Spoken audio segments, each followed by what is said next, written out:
Dragi in spoštovani gledalci, verni in neverni, smo pri oddaji Na robu znanega.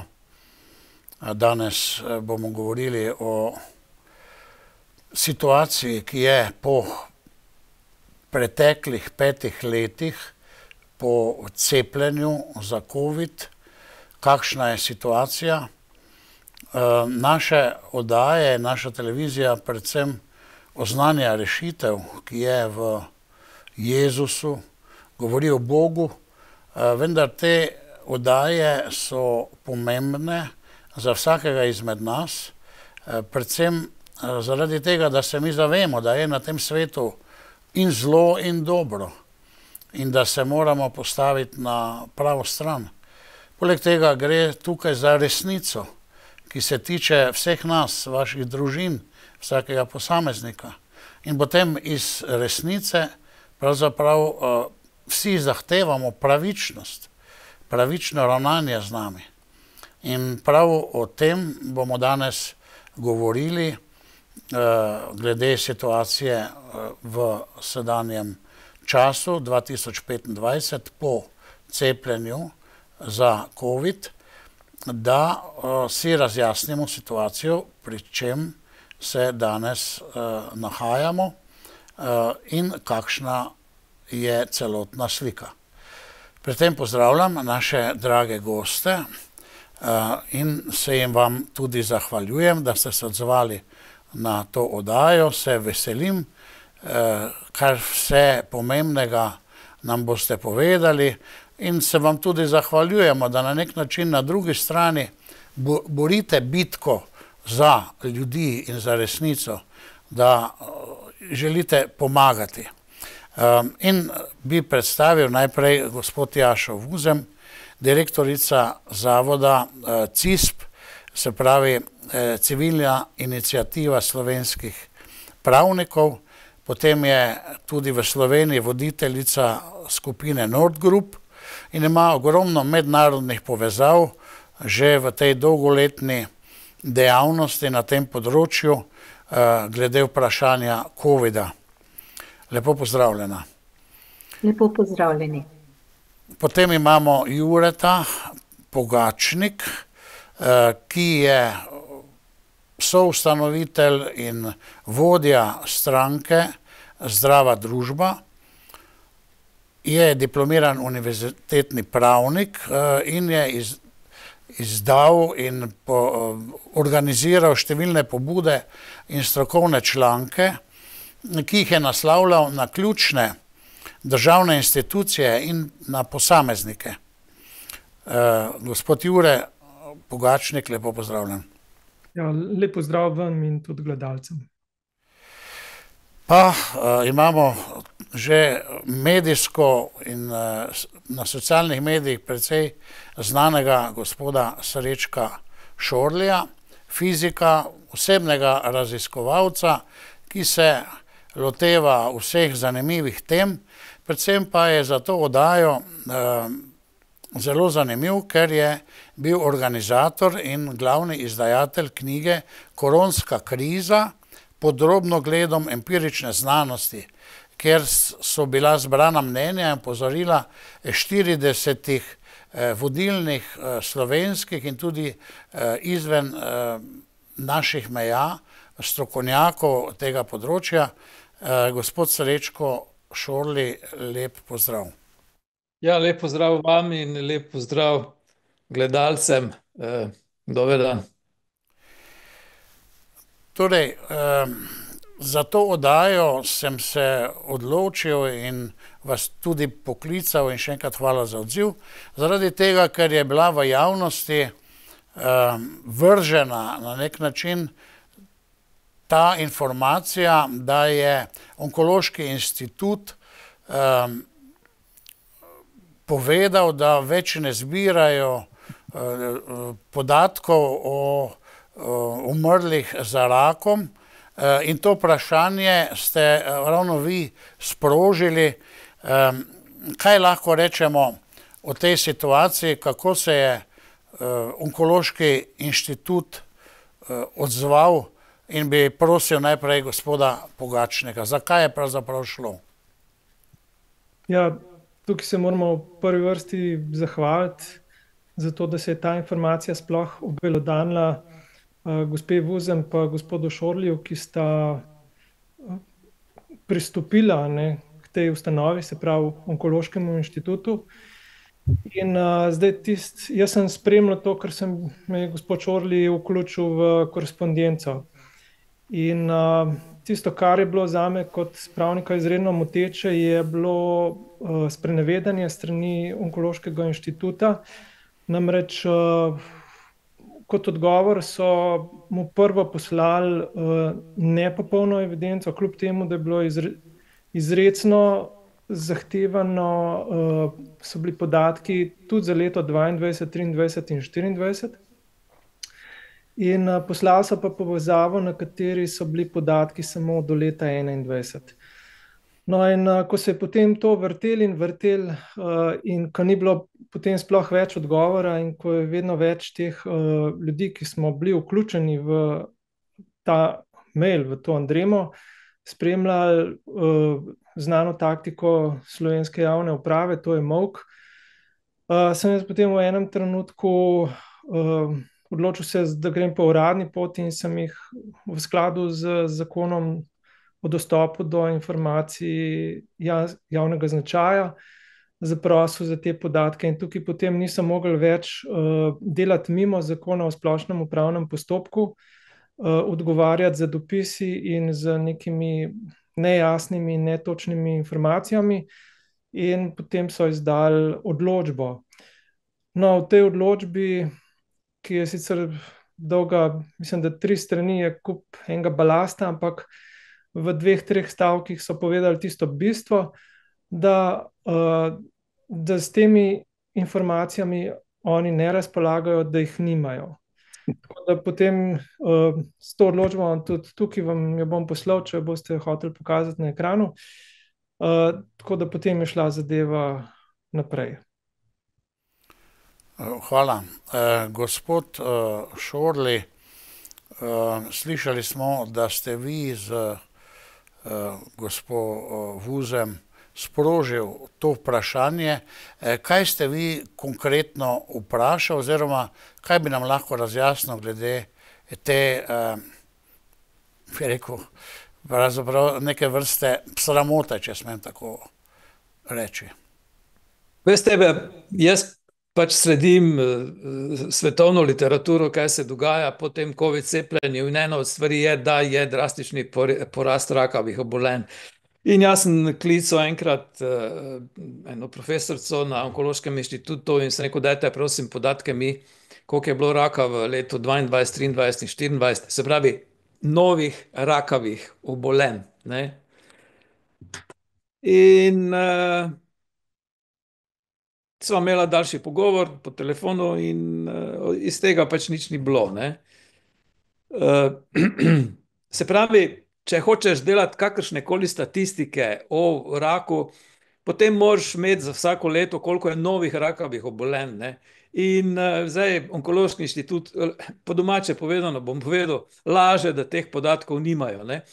V Sloveniji se po televiziji hvalijo, da Slora, da je to ta slovenski center za statistike v raku, da že od leta 1250 delajo analize. Jaz ne vem, kakšne analize lahko delaš, če ne veš, koliko imaš vsako leto novih bolnikov. Oni pravijo, oni so izdali Juretu odločbo, da teh podatkov nimajo, kar je sramota, da javno lažejo. Seveda oni te podatke imajo, ampak je porast raka tako velik, da tega ne upajo povedati javnosti. Potem se je pa zagovorila nekje marca ena od profesoric iz Onkološkega inštituta, je rekla, da so imeli v letu 24 7000 več novih obravnav raka kot v letu 23. To pomeni več ali manj, lahko iz tega sklepamo, da je bilo 7000 več bolnikov, novih rakavih bolnikov. Zdaj, gledajte, mi živimo v eni realnosti, kjer smo ljudje, prebivalci Republike Slovenije smo izgubili nadzor nad javnim zdravjem. Nadzora nad javnim zdravjem več ni. Oni ne odgovarjajo nikomor.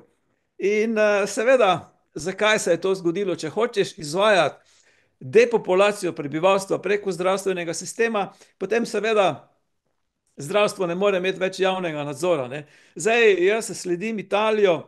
V Italiji po vseh glavnih medijih se zdaj govori, kakšna prevara so bila COVID cepiva, ne. Če sam lahko povem, mogoče dve stvari, ne. Profesor Alessandro Capucci, en najbolj znanih kardiologov na svetu, je rekel po televiziji, javno, na glavni televiziji, je rekel, smrt mladih atletov se je od COVID cepiv naprej povečala za 3000%. Tega v Sloveniji na televiziji ne slišiš. Profesor Alberto Donzelli, zdaj si dopisujemo kolega, tudi oni so dokazali povečano smrtnost zaradi COVID cepiv na bazi angleških podatkov. Ne, so to objavili v letu 2024. Mi smo to že objavili v letu 2023, pa smo poslali vsem nadležnim, pa ne odgovarjajo. Profesor Raffaele Ansovini, zelo znan profesor medicine v Italiji, toži Pfizer in Moderno, ker pravi, da ta cepiva, ki so jih oni dali ven, praktično so nevarna zdravju, ne. Tako da, kar je najbolj zanimivo za meni iz znanstvene sfere je, dr. Hasan Sabine je objavila pred kratkim članek, da ljudje, ki so bili cepljeni z mRNA cepivi, v parih letih izgubijo v črevesju bakterijo, ki se ji reče bifidobakterija. In ko te bakterije enkrat nimaš, zapadeš zelo lahko, ali pa praktično zapadeš v depresivna stanja. Se pravi, niti ene klinične študije ni, ki bi dokazala, da je COVID cepivo pomagalo enemu človeku na planetu. Direktorica Pfizerja je rekla, da je izjavila lani v Evropskem parlamentu, da niso imeli časa, da bi preverjali, če ta cepiva preprečujejo širjenje okužb. Pa so dali to na trg. To je največje kriminalno dejanje. COVID cepljenje je največje kriminalno dejanje proti človeški civilizaciji, proti javnemu zdravju v zgodovini naše civilizacije. In res hvala vam in vse moje spoštovanje, da vi o tem govorite. Slovenski mediji o tem ne govorijo, 4 leta nismo uspeli ene stvari povedati, kar pomeni praktično, da je Slovenija globalistični pašaluk. V Sloveniji se izvaja globalistična politika, katere eden od segmentov je povečevanje bolezni in depopulacija prebivalstva. To so znanstvena dejstva. Jaz se nič ne izmišljujem, tako si Fafangel izmišljuje, da ne vem, zadnjič sem odkril en članek, da naravna imunost, da je to sploh nekaj čudnega, da če človeka cepimo, potem naravna imunost pride do izraza. Mislim. Spomnim se, gospod Srečko, da ste vi dal pobudo na mnoge inštitucije in odgovorne v Sloveniji, da naj raziščejo, koliko je bilo smrti pri cepljenih in necepljenih. To bi se točno videlo potem enostavno, ali je cepivo kaj pomagalo ali ni, in te podatke vse imajo. Kako se je potem to razvijalo, niste dobil, koliko se spomnim, nobenih odgovorov? Glejte, mi smo apelirali že leta 2022 na NIJZ in na Ministrstvo za zdravje, da je edina znanstvena metoda, ki dokazuje učinkovitost koronskega cepljenja, primerjati zdravstveno stanje cepljene in necepljene populacije. NIJZ ni naredil niti ene take študije in je ne bo naredil, ker bi vsaka taka študija dokazala, da so cepiva drastično povečala možgansko kap, srčno kap, raka, drastično so povečala spontane splave, drastično so povečala število mrtvorojenih otrok. Zato imamo mi tak majhen prirastek v letu 2023, najmanjši, ne vem, za 100 let nazaj, ker je namen koronskega cepljenja je povečevanje bolezni in depopulacija. To je največji zločin, ki se je zgodil v zgodovini človeštva. In stvari prihajajo na plano in nezadržno se bo ta stvar, bi rekel, slovenska družba se bo morala soočiti s tem. Zdaj politiki, zdravniki, vsi obračajo glavo stran in se noče nišče s tem soočiti, ampak to je neizbežno, da se bo treba s tem soočiti, kajti če se mi ne bomo s tem soočili, potem pomeni to konec Slovenije, pomeni konec slovenskega naroda, konec slovenske države, ker namen globalistov je, da preko zdravstvenega sistema uničijo ekonomijo držav. Zdaj bomo mi mogli graditi novi onkološki inštitut, ker imamo tako povečanje raka, noben pa ne pove, da imamo to drastično povečanje raka zaradi tega, ker so cepili s COVID cepivi. Jaz ne vem, jaz mislim, da se tu zdrava pamet konča, da tu zdrave pameti ni več. Seveda je to tudi moralno vprašanje, kaj se pravzaprav dogaja, po drugi strani se mi poraja tudi vprašanje te mogočne sile, ki stoji za takšnimi globalnimi načrti. Gospa Vuze, vi ste pa pri tem vprašanju šla še dalje, ste, kakor smo se pogovarjali, ste celo obiskali onkološki inštitut, ste se dogovorili za sestanek. Glede tega vprašanja, torej ali imamo povečano smrtnost ali nimamo, vas lahko vprašamo, kaj ste tam iztržili oziroma kako je potekal ta sestanek? Ja. Res je, ta teden v torek sem bila z dr. Makovcem v imenu, se pravi, zavoda CISP. Povabila naj jo je profesor dr. Zadnik, Vesna. No, na samem sestanku so bili pa prisotni tudi njihova PR, odvetnica, doktorica biologije in predstojnica tega registra raka. Najprej naj jo je zanimalo glede izdaje oziroma objave teh podatkov. Povedali so, da ti podatki pri njih vedno izhajajo kasneje, kot se zaključi recimo koledarsko leto. Jaz bom zdaj posredovala njihove besede, prav. Potem sem šla to tudi raziskovati in nekako po zaključku koledarskega leta potrebujejo 2 leti in pol, da izdajo nove podatke. Recimo, zdaj bodo izdali za leto 2022, ne? Dobila sem tudi njihove te biltene oziroma izdaje, publikacije in sem preverjala, kdaj so bile izdane za nazaj, ker sem dobila tudi za nazaj in moram reči, da to res drži. Potem sem vprašala, zakaj je tu tak velik rok, ne, od konca koledarskega leta pa potem do izdaje. Povedali so, da več ali manj delajo, torej 2 problema so navedli. Prvi problem je to, da jim bolnišnice, zdravniki, zdravstveni domovi ne pošiljajo pravočasno vseh teh podatkov. Drugi problem je bil baje zelo nekako zastarel sistem računalniški, ki so ga pa menda zdaj predlani spremenili oziroma uvajajo neke nove sisteme. To je to. Jaz sem šla potem, ker kot ste rekli, delam tudi mednarodno, sem šla gledati podatke in se kar precej ukvarjala, kako je drugje, ne. Tako da sem videla, naprimer, da je najbolj aktualna Avstrija. Avstrija je izdala že za leto 2023. Že, no, mi bi pričakovali, da bi bilo že za 2024, ampak to ni tako. Avstralija, naprimer, je ostala pri letu 2020, od tu dalje ni. Moram pa povedati, da boste vseeno zasledili neke publikacije na spletu, ampak to gre le za prognoze, a ne? In je potrebno biti zelo previden in poiskati tisto besedico, da piše, da je to prognoza in da ni to real data. Potem je naprimer Nemčija. V Nemčiji sem tudi malo preizkušala ali je naraslo število obolelih za rakom ali ne. Nobenega odstopanja, torej govorim RKI uradni podatki, a ne?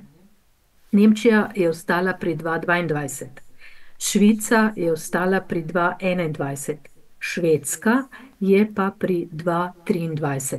Mi bi naj v tem letu, torej zdaj v kratkem, govorila sem potem namreč tudi z osebo, ki vodi statistiko, in to včeraj, in je povedala, da nekje okrog julija bodo izdali za leto 2022. Tako. Septembra pa potem pride v tiskani obliki. To je glede, kdaj in kako izdajajo publikacije.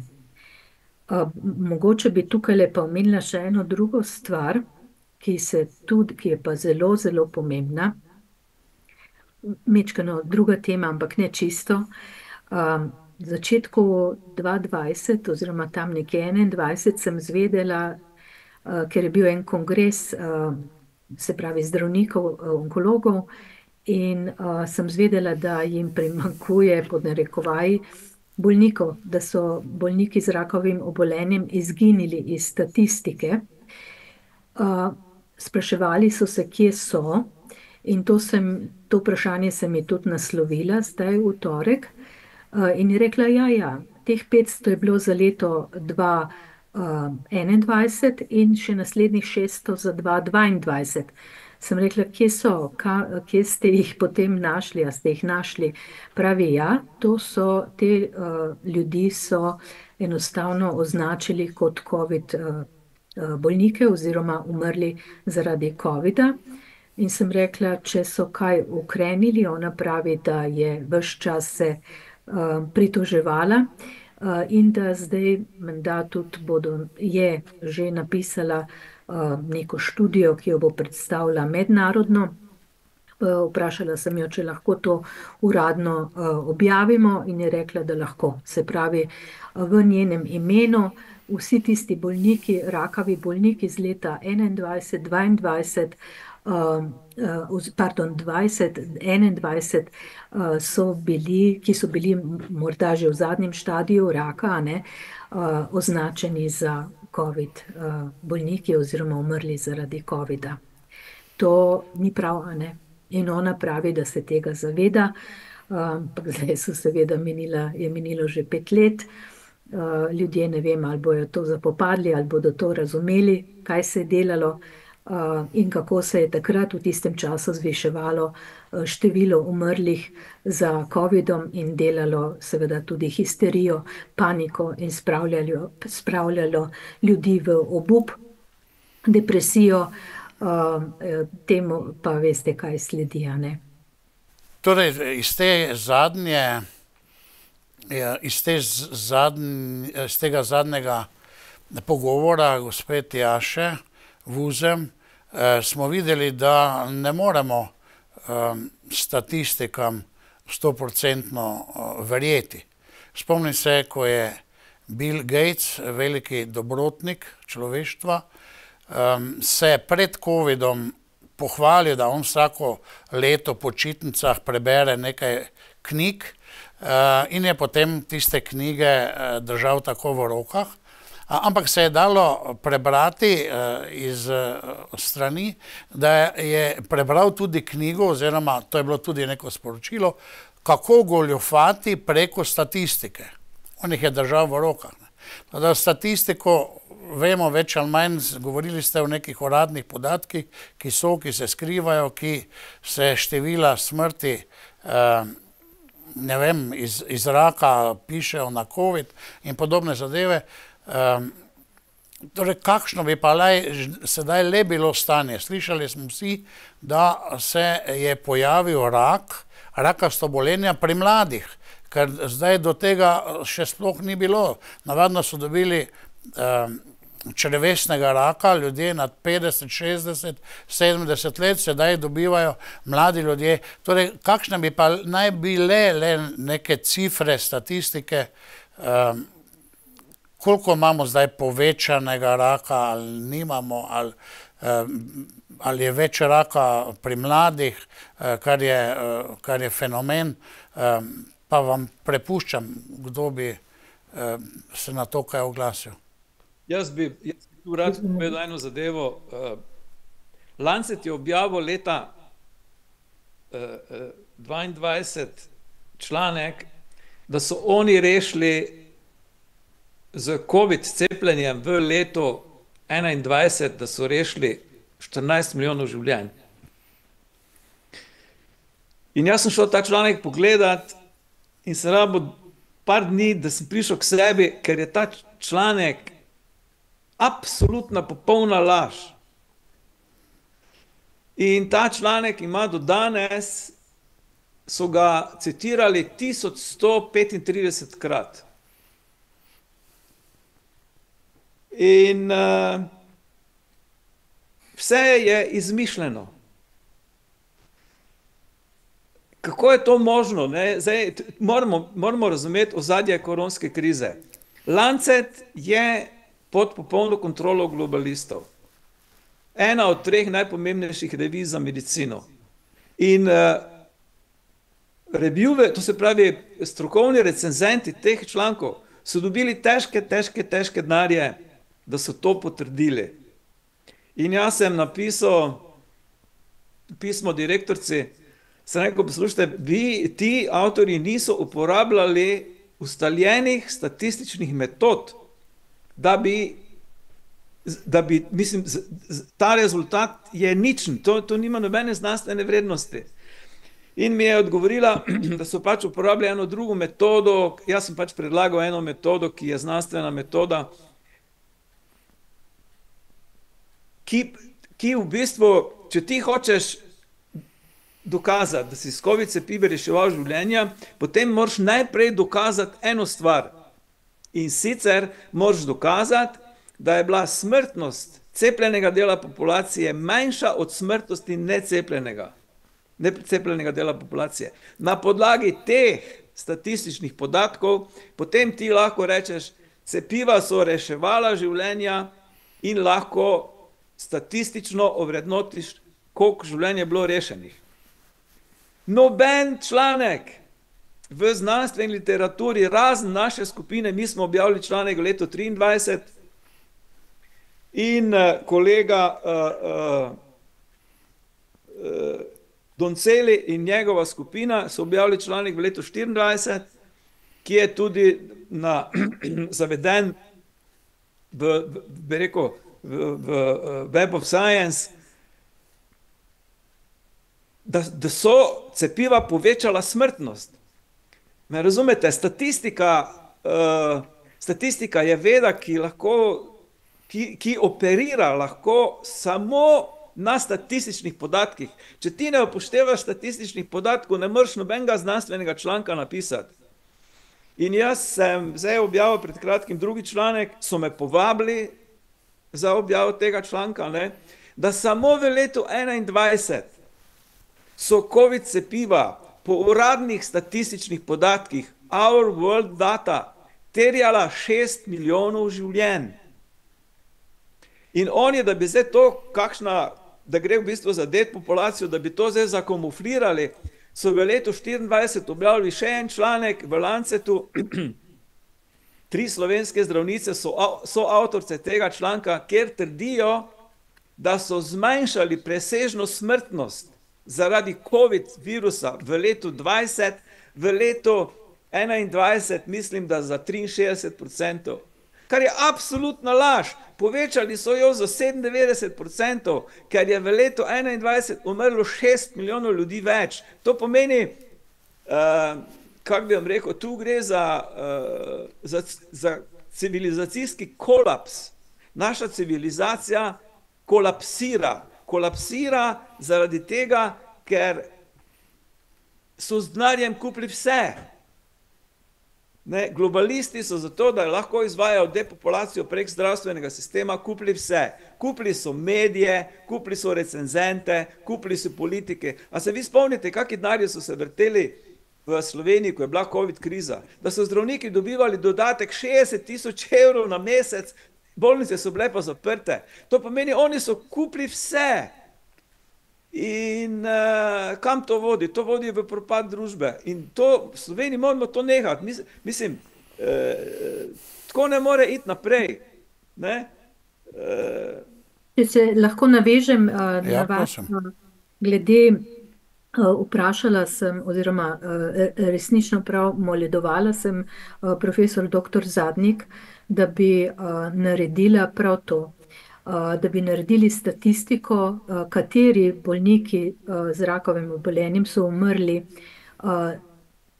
tisti, ki so bili cepljeni, oziroma tisti, ki niso bili cepljeni. Žal, odgovor je bil, da za to ni zaenkrat strokovne podlage. Hvala lepa. Glejte, če lahko tu nekaj povem, jaz sem zadnji pogovoril, ne. Kakšno vuzem. Če lahko pokomentiram. Ja, gospod Pogačnik.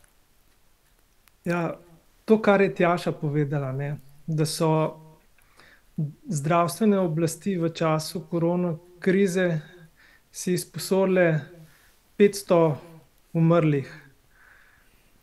Temu bi lahko rekli kraja mrtvih, a ne. Namen tega je lahko bil samo upravičevati, navidezno upravičevati neustavne ukrepe. In to, da je ta informacija prišla na dan, je zame nekaj zelo novega in zelo šokantnega in prvič slišim to od Tjaše Vuzem. In to je informacija, na katero bi mogli vsi mediji poskočiti. To je škandal nad škandali. To je dejansko potrditev tega, kar tudi gospod Čorli trdi, ne, da je ta sistem že kolapsiral, da nam lažejo in to tisti, ki so plačani za to, da bi govorili resnico. Če pravno to opredelim, bi lahko rekel, da gre za zlorabo uradnega položaja, kar je kaznivo dejanje po mislim, da 257. člen kaznivega zakona, ampak teh pravnih formulacij je tukaj in pravnih kršitev je toliko, da je dejansko postajamo že neobčutljivi. Kjerkoli pogledamo korona krizo, nič ne zdrži kritične presoje, ampak ta informacija, da so kradli mrtve, moram reči, je pa nesprejemljiva, tragično. Mislim, da niso bili to edini, oziroma vemo, da se je to govorilo med ljudmi, ampak jaz zdaj bolj na podatke, pa na tiste uradne podatke, in to je zdaj uradno potrjeno. Vemo pa tudi, da so vsakega, ki je imel, ne vem, ali je imel nesrečo ali je imel karkoli drugega, ali so pa enostavno zdravniki prosili, ali lahko napišemo, da je umrl kot COVID bolnika, ne. Se pravi, da se je tukaj grdo varalo ljudi, zavajalo ljudi, tako da nadaljnim podatkom, mogoče o tele, ki bodo zdaj prišli, koliko ljudi je zbolelo za rakom, se pravi incidenca, pa tudi umrljivost, ne vem, ali bomo potem v prihodnosti lahko res zaupali. Dodala je profesor Zadnik, da realni podatki oziroma tisti podatki, ki bodo nekaj veljali, se bodo videli šele zares tam nekje okrog leta 2030, se pravi, da se bo povečalo število incidence oziroma tudi umrljivosti, a ne. To so njene besede, da se zdaj ne bo veliko opazilo, kar je tudi recimo dejstvo, vsaj tako statistični podatki kažejo, ne, kot sem rekla, preverjala sem Avstrijo, preverjala sem Nemčijo, dobila sem podatke iz Švedske in če je kaj naraščalo, potem so bili to bolniki z črevesje, se pravi rak črevesja, rektum, prsa, in to so bili, mislim, da glavni. Tam je bilo zaznat nek višek, ne, 2, 3, 4% več ne. To so uradni podatki, govorimo o uradnih podatkih, samo zdaj pa spet, tako kot smo že zaključili, ali jim smemo, glede na to, kar sem prej povedala, res verjeti. kar je rekla Zadnikova, ne, da ni znanstvene podlage za to, da bi se primerjalo pri novo bolelih za rakom, ali so bili cepljeni ali ni cepljeni, ali niso bili cepljeni. Ne. Onkološki inštitut ni več znanstvena inštitucija. Onkološki inštitut je globalistična institucija. Tudi NIJZ ni znanstvena inštitucija. To je globalistična inštitucija. In naloga vseh globalističnih inštitucij je prikrivati drastično škodo, ki so jo COVID cepiva naredila svetovni populaciji. In to bo šlo to bo šlo v take razsežnosti, zato ker COVID cepiva bojo v naslednjih letih povzročila tudi veliki porast nevroloških bolezni. Praktično ljudje, ki so cepljeni s COVID cepivi, jim bo začel odpovedovati živčni sistem. To so Nobelovi nagrajenci napovedali. In zato je vsem striktno naročeno, naj si nihče ne drzne primerjati zdravstvenega stanja cepljenih in necepljenih. Koliko je meni znano, je tudi to stvar kazenskega prava. Ker kaj dela danes medicina povsod po svetu? Medicina prikriva, kakšna drastična škoda je bila narejena z nekim medicinskim postopkom, s tem cepljenjem populaciji. V kazenskem zakoniku piše, uporaba zdravil, ki škodi zdravju ljudi, je obravnava po kazenskem zakoniku.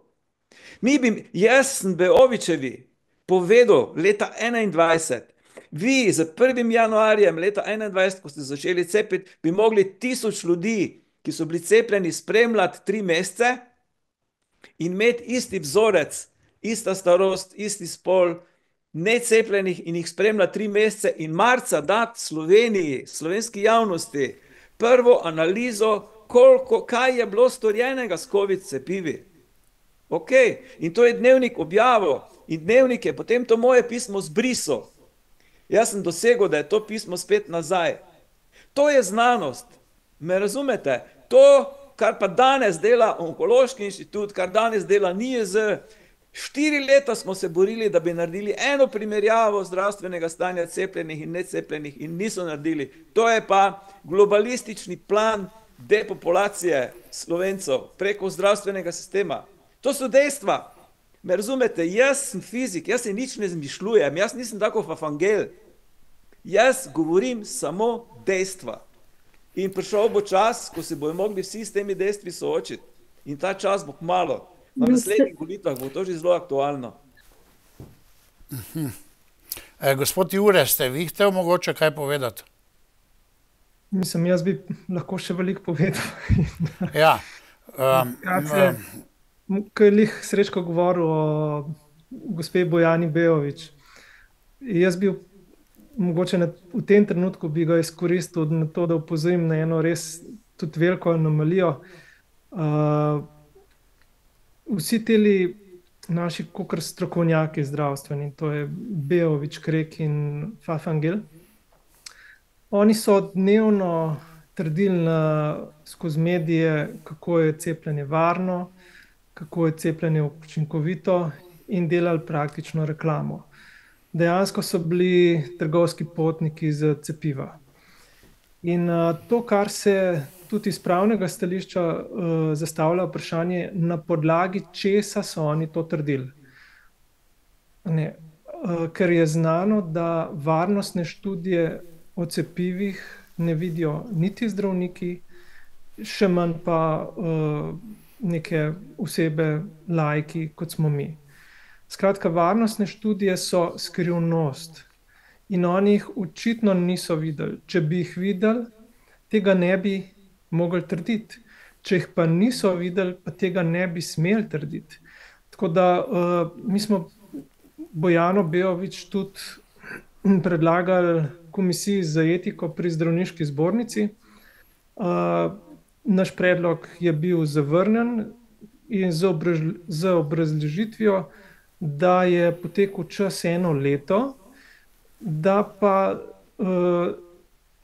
če bi kdorkoli umrl od tega njenega ravnanja, da potem se lahko to obravnava tudi. Tako da razmišljamo, če bi to naredili še enkrat, ampak vsekakor vsi te zdravniki, ki so bili mastno plačani za to, da so se šli skrivalnice, za to, da so delali mimo etike, si zaslužijo obravnavo pred etično komisijo in najmanj, kar je, najmanj odvzem dovoljenja za opravljanje zdravniške dejavnosti.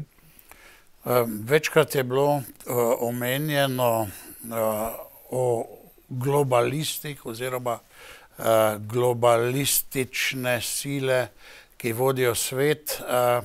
V bistvu gre za svetovno uravnavanje, bi rekel, celotnega sveta in moramo se zavedati, da je že pred 20 leti imela Organizacija Združenih narodov načrto zmanjšanje človeškega prebivalstva. Torej tudi sedaj si Združeni narodi prizadevajo za zmanjšanje človeštva. Zdaj na osnovi česa je to, ker drugi trdijo, da je človeštva premalo, da ga imamo prostora še pa še na tej zemlji, da bi vsi šli lahko živeti na rob Avstralije, niti ne na celino in imeli ne vem koliko zemlje še, pa bi vsi lahko normalno živeli. Torej gre za ta načrt in je pred kratkim tudi gospa Lagarde, ki je predsednica Svetovnega monetarnega fonda, je dejala, da na zahodnem svetu ljudje živijo predolgo, da predolgo živijo, da imamo zaradi tega probleme z, ne vem, financami, gospodarske in tako naprej in vemo tudi, da Svetovni gospodarski forum pa je sprožil te videoposnetke o evtanaziji prostovoljni in imamo to, bi rekel, dobesedno kulturo smrti, ki pa direktno ne nastopa v medijih, pač pa v svojih načrtih. Torej bi prišel malo, ker smo se sicer že tako dotikali, malo bi še povezal z dejansko presežnimi smrti v svetu. Videli smo to korelacijo, če se spomnite, povezavo več cepljenja, večji procent cepljenih ljudi v državah, potem je bila povečana smrtnost. Kako bi lahko še ta del, se pravi povečano smrtnost, povezali v to našo debato? Jaz bi tu samo omenila podatek od Paul Ehrlich inštituta. To je glavni regulatorni organ v Nemčiji, ukvarja se z cepivi. Čist na tiho so objavili konec leta 2024 približno 1 milijon poškodb, prijavljenih poškodb, ki so v morebitni povezavi z cepivi. Noben medij o tem ni poročal. Gre za med 2020 in 2021 in 2023, časovno obdobje.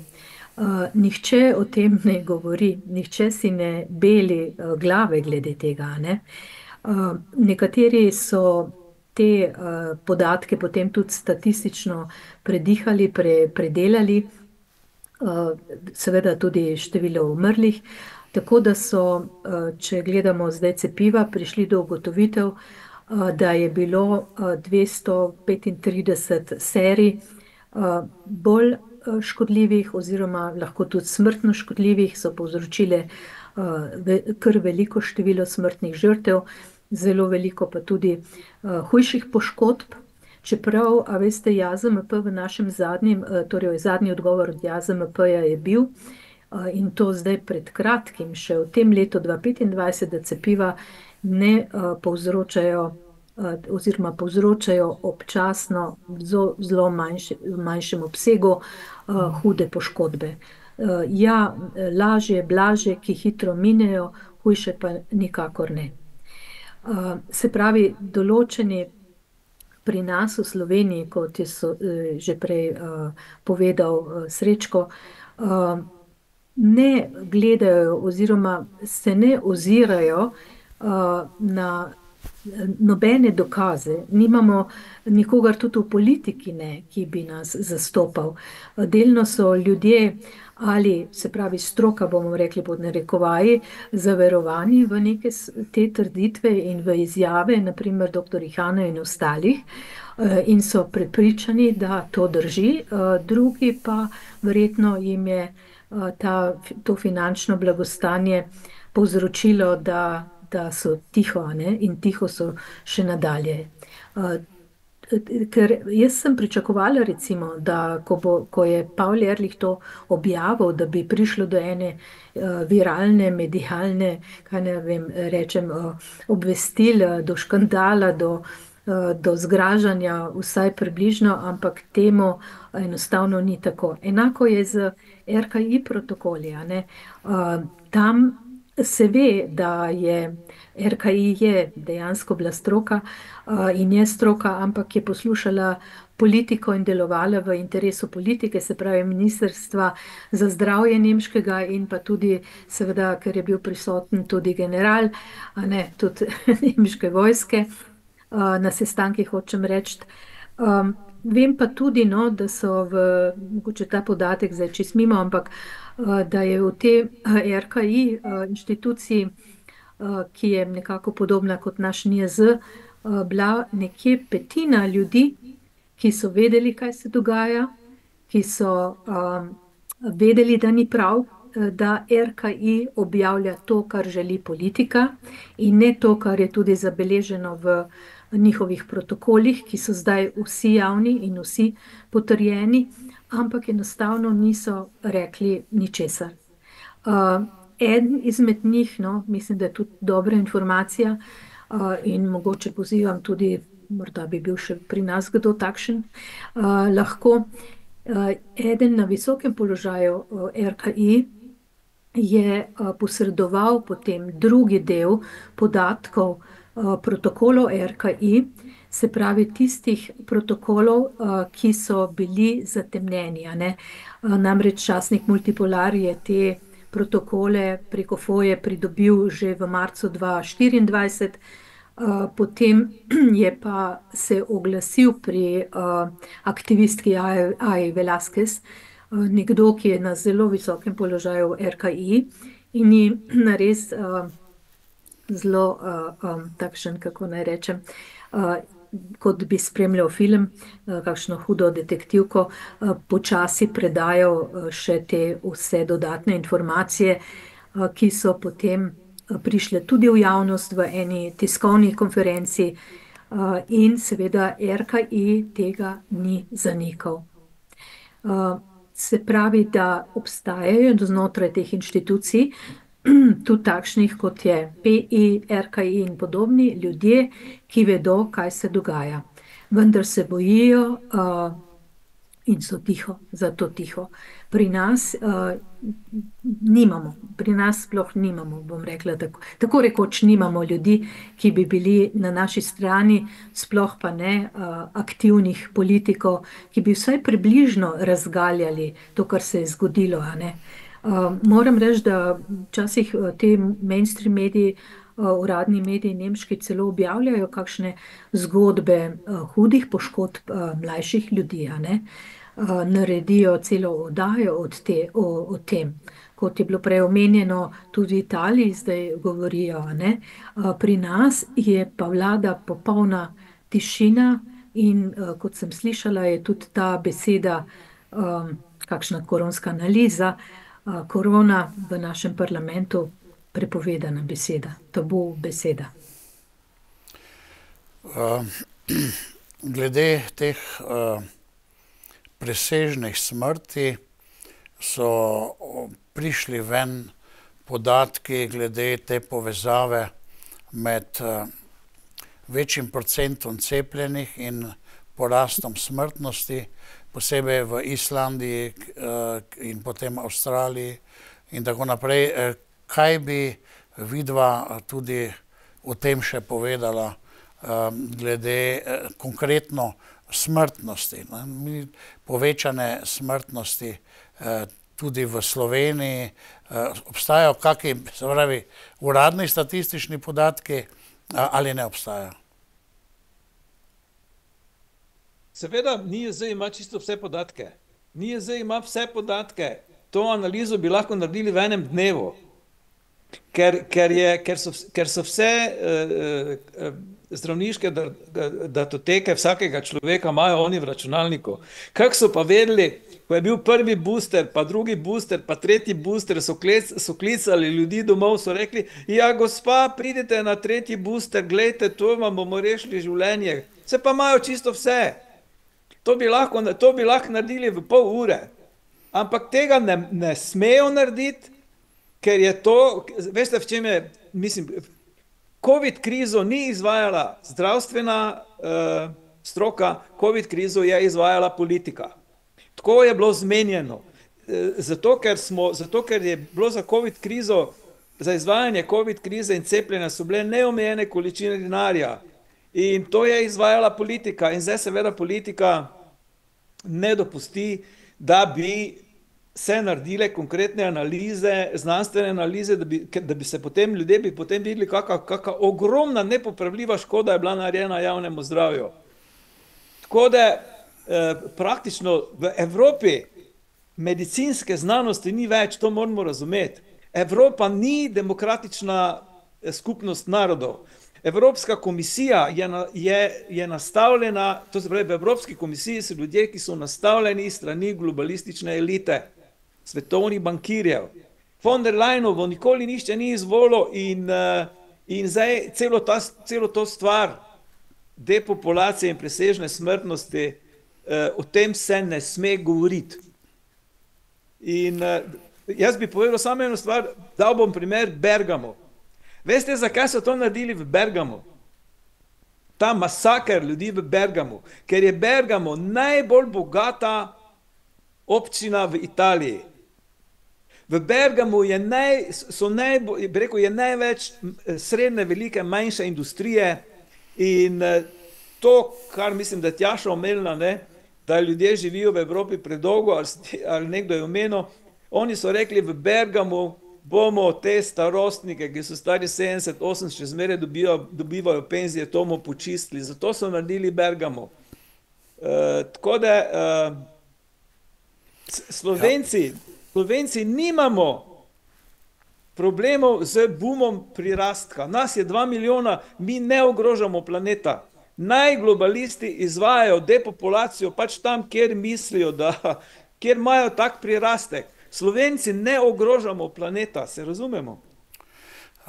Spomnim se tega dejstva, oziroma še zdaj na internetu, ko je Bill Gates govoril, da z izboljšanjem zdravstva in cepiv lahko zmanjšamo človeštvo, število prebivalcev, nekje do 15%, ampak še to ni najbolj zadovoljen bi s to številko, ne?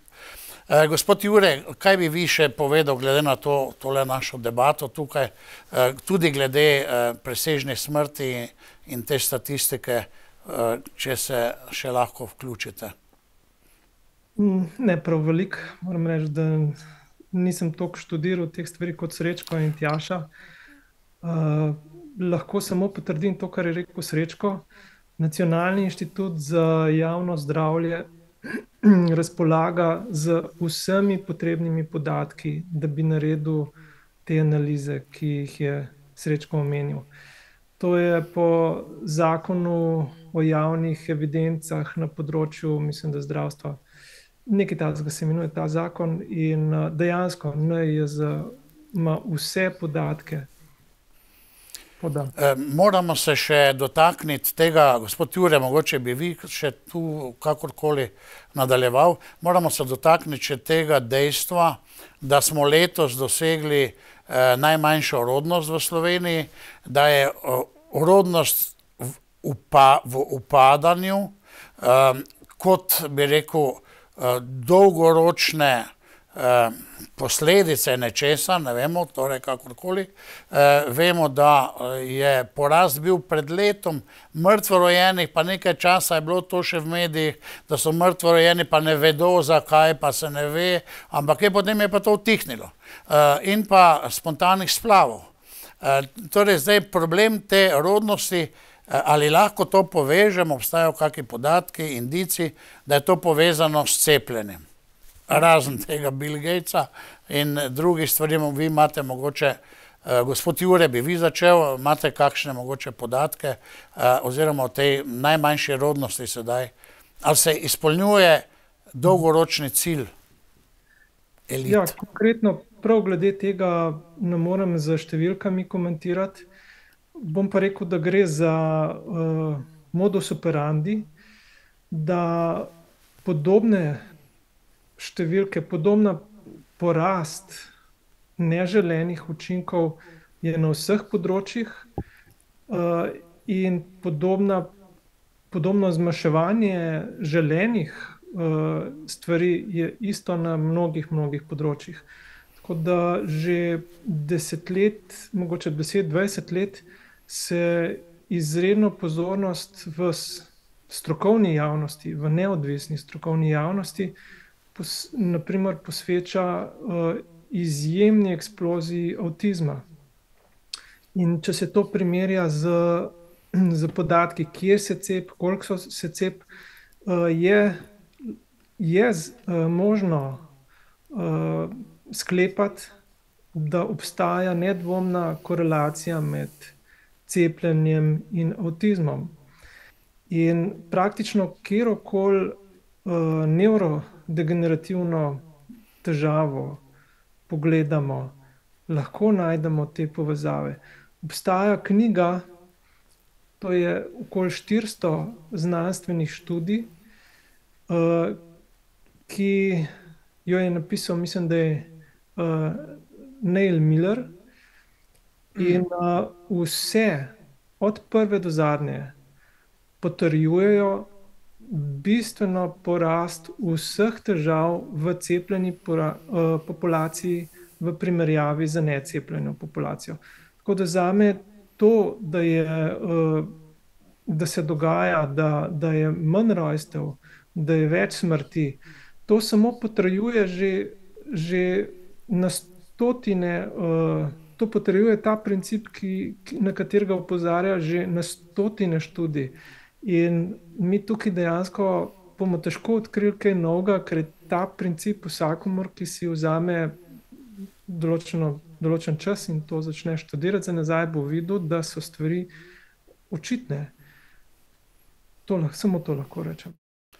Spoštovani gledalci, to je bil prvi del dvodelne oddaje o posledicah in pa o sedanjem stanju 5 let po prvem cepljenju covida. In upamo, da ste si vzeli k srcu vse te besede, ki so jih naši gostje povedali v resnici. Vse dobro in lepo vam želimo iz Exodus TV.